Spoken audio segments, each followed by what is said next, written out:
Hi hello నమస్తే welcome back to our channel. ఈరోజు నేరేడు పండ్లు కోయడానికి అలా విలేజ్ సైడ్ షికార్కి వచ్చాము. చూసారా, నేరేడు పండ్లు చాలా బాగున్నాయి.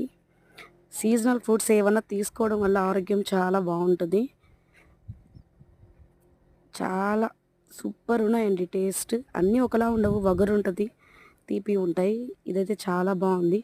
చూసారా ఎంతమంది ఉన్నారో, చాలామంది వచ్చి మా హస్బెండ్ చూడండి, అది అందకపోయినా దాన్ని పట్టుకొని బలవంతంగా లాక్కు వస్తున్నాడు. చాలా బాగున్నాయండి.